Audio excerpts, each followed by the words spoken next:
Yazi kunabantu esingaba appreciate empilweni, labantu ekuthiwa ngama-unifier. Bakhona emndenini, bakhona emsebenzini, bakhona emalokishini esihlala kiwo. Uyazi kukhona labo sisi abanomoya alright, umoya wenjabulo, la bafika khona bayanihlanganisa, kujatshulwe, kube mnandi bese nje kufike bona. Yazi nje ufika sekahleka abuza athi uphi ubani emsebenzini, nithi uhleli ngale ambize bese uxoxa nani nonke kanye kanye sekuyahlekwa kumnandi. Yeah, aze asho nokuthi okay bafowethu ngelanga elinje ngifuna ukuthi siBrian anihlanganise ama-50 rand, aniyekele ukufelela nani niyikhiphe ngomoya wothando nomoya okhululekile lawo ma-50 rand or ma-100 rand, athenga inyama, enze sure ukuthi kukhona oza nespeaker, kube mnandi emsebenzini, u-organize izinto ezi-right. Uma kukhona olahlekelwe umuntu othile emndenini uyasho ukuthi hayi bafethu asikwazi ukuthi singathula phela, ubani ulahlekelwe ngumzali wakhe, asihlanganiseni bese sithumela 2 yabantu bayomikisa le mali khaya kubo.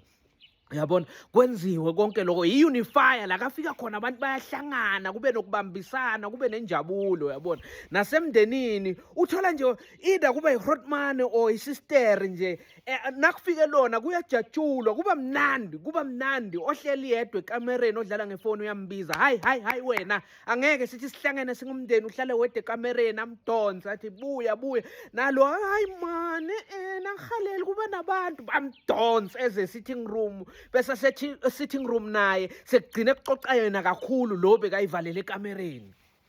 Yayibona umuntu nalamndenini unokubuka izingane mazidlala nje, zidlala ngabe lezi buye egoli zidlala zodwa, azifuni ukudlala nalo wasemakhaya. Umuzwa athi hayi lento eniyenza i-wrong, zibani noyibani i-wrong lento eniyenza ukuthi nidlale nodwa, dlalani nalo futhi. Akhomba ingane yasemakhaya, uthola izingane-ke manje sezihlangene, uyazi-unite. Uyabona nalamndenini ngabe khona okhulume kabi uvele nje amdonsele eceleni athi hayi mfethu ukhulume kabi, kumele uxolise kubani.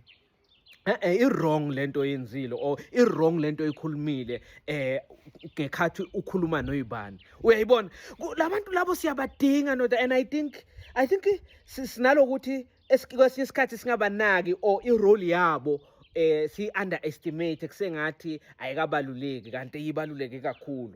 Yazi kukhona abantu emsebenzini othi nje umuntu uma selifini kuvele kwaziwe ukuthi yabona manje iqoqo neqoqo ngimayigqumela njengoba uyibana selifini, awa le unifier nje yazi yaye elifini. Uyazi ukuthi ungaya emsebenzini uzubuyela emumva ekhaya ungakahleki, ungakakhulumanga namuntu. Uma bafuna ukukhuluma nawe mhlawumbe nje sebadinga ukuthi wenze iphathi yomsebenzi wakho okukhona abakudingayo kuwe. Kuyaziwa ngisho nasemndenini uma i-unifier ingekho, lo nihlanganisayo, lo onomoya wenjabulo angekho, bantu bangafika nezikhwama bangakubingeleli, uyoza akukhulumise, nihlale ejardini elilodwa sekafuna i-charger. Yeah, angaze akukhulumise ngabe sekukhona akudingayo, sekukhona angakuboni ngoba akahlali full time lapha ekhaya. Uzogcine anikhulumisa out of desperation ukuthi akasazi ukuthi lento ayifunayo uzayithola lapha, agcina anibuza-ke. Ama-unifiers siyawadinga mfethu, and I think aswa appreciate.